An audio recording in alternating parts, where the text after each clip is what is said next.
Silchar news 24 আপনাদেরকে স্বাগতম জানাই। আজ হলো 4 সেপ্টেম্বর বুধবার। আজকের কয়েকটি বিশেষ গুরুত্বপূর্ণ খবর নিয়ে আসলাম। এর প্রথম খবরটি হলো রাজ্যের লাখ লাখ মহিলাদের জন্য এসেছে একটি ভালো খবর। গতকাল রাজ্যের মুখ্যমন্ত্রী ডক্টর হিমন্ত বিশ্ব শর্মা রাজ্যের লাখ লাখ মহিলাদের জন্য করলেন বৃহৎ ঘোষণা। মুখ্যমন্ত্রী ডক্টর হিমন্ত বিশ্ব শর্মা জানিয়েছেন যে সকল মহিলারা মুখ্যমন্ত্রী উদ্যমিতা প্রকল্পে রয়েছেন, অর্থাৎ এসএইচজি গ্রুপেতে রয়েছেন, মহিলারা লাখপতি বাইদেহ ফর্ম পূরণ করে জমাও দিয়েছেন, এই সকল মহিলাদেরকে খুবই শীঘ্রই তাদের ব্যাংক অ্যাকাউন্টে ডিবিটির মাধ্যমে 10,000 করে টাকা দেওয়া হবে। মহিলাদেরকে 10,000 করে টাকা দেওয়ার পর পরবর্তীতে আরো 25,000 করে টাকা দেওয়ার ঘোষণা মুখ্যমন্ত্রী ডক্টর হিমন্ত বিশ্ব শর্মার। এদিকে দুর্গাপূজার জন্য প্রশাসনের তরফ থেকে জারি করা হয়েছে বিশেষ এসওপি। প্রশাসনের তরফ থেকে দুর্গাপূজা কমিটির জন্য 10টা করে নিয়ম বেঁধে দেওয়া হয়েছে। এখন দুর্গাপূজা কমিটি ডিসিপি অফিস থেকে নিতে হবে অনুমতি। তার সঙ্গে সেবা সেতু অ্যাপ অথবা পোর্টালের মাধ্যমে দুর্গাপূজা আয়োজনের জন্য নিতে হবে অনুমতি। সারাত্রি পর্যন্ত কোনো দুর্গাপূজা কমিটি করিতে পারিবে না সাংস্কৃতিক অনুষ্ঠান। তার সঙ্গে প্রতিটি পূজা মণ্ডপেতে তাকিতে হবে সিসিটিভি ক্যামেরা। অনুমতি ছাড়া কোনো পূজা কমিটি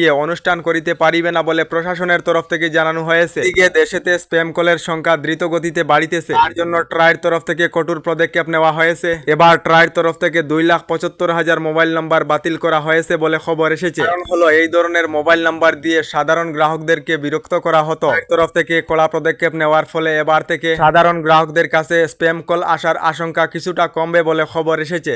এদিকে এবার লোন দেওয়ার নামে লক্ষ লক্ষ টাকার প্রতারণা করিমগঞ্জেতে 2 জনকে আটক করা হয়েছে। সহজ সরল জনগণকে বোকা বানিয়ে 2,000 টাকা করে সংগ্রহের অভিযোগে 2 জনকে আটক করা হয়েছে বলে খবর এসেছে। এদিকে কেন্দ্রীয় সরকারের তরফ থেকে কিছুদিন আগেই সরকারি কর্মচারীদের জন্য ইউপিএস পেনশন যোজনা আরম্ভ করা হয়েছে।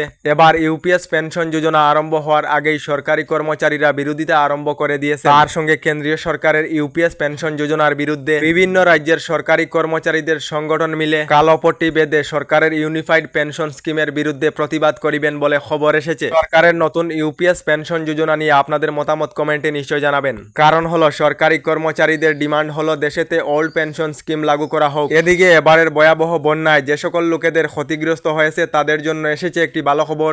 রাজ্যের মুখ্যমন্ত্রী ডক্টর হিমন্ত বিশ্ব শর্মা গতকাল ফেসবুক মাধ্যমে জানিয়েছেন এবারের বন্যায় রাজ্যের যে সকল লোকেদের ক্ষতিগ্রস্ত হয়েছে তাদেরকে আগামী 7 থেকে 10 দিনের মধ্যে রাজ্য সরকারের তরফ থেকে আর্থিক সাহায্যের টাকা প্রদান করা হবে। এদিকে পশ্চিমবঙ্গ সরকারের তরফ থেকে দর্শনকারীদের বিরুদ্ধে নতুন আইন বিধানসভায় গৃহীত করা হয়েছে। দর্শনকারীদেরকে এবার থেকে মৃত্যুদণ্ড দেওয়া হবে। 36 দিনের ভিতরে দর্শনকারীদেরকে মৃত্যু নিশ্চিত করেছে মমতা সরকারে। কলকাতা আরজিকর মেডিকেল কাণ্ডের পর পশ্চিমবঙ্গ সরকারের তরফ থেকে কঠোর পদক্ষেপ নেওয়া হয়েছে। যৌন অপরাধ এবং অ্যাসিড আক্রমণের বিচার 30 দিনের মধ্যে সম্পূর্ণ করা হবে। বিধানসভায় দাখিল করা হয়েছে রাজিতা মহিলা এবং শিশু বিধায়ক 2024 আইন। তৎকালীনভাবে দর্শন বিরোধী আইন রাজ্যে কার্যকারী করা হবে বলে খবর এসেছে। এদিকে রাজ্যের মহিলা সকলদের জন্য এসেছে একটি ভালো খবর। রাজ্য সরকারের তরফ থেকে মহিলাদের জন্য একটি ভালো খবর ঘোষণা করা হয়েছে। আগামী 15 সেপ্টেম্বর থেকে রাজ্যের 12,60,000 মহিলাদেরকে নতুন করে অরুণোদয় আঁচনিতে অন্তর্ভুক্ত করা হবে। রাজ্যের প্রতিটি বিধানসভা কেন্দ্রের 10,000 করে মহিলাদেরকে নতুন করে অরুণোদয় আঁচনিতে অন্তর্ভুক্ত করা হবে। রেশন কার্ডেতে নাম থাকা প্রত্যেক মহিলারা অরুণোদয় আঁচনির জন্য আবেদন করিতে পারিবেন। আগামী ফেব্রুয়ারি মাস থেকে মহিলারা প্রতি মাসে 1250 টাকা করে লাভ করিবেন। অরুণোদয় আঁচনিতে আপনাদের নাম আসে না এই কমেন্টে নিশ্চয় জানাবেন। আমাদের ডেইলি খবরগুলি ভালো লাগলে আমাদের ভিডিওতে লাইক দিয়ে চ্যানেলটিকে সাবস্ক্রাইব করে নেবেন।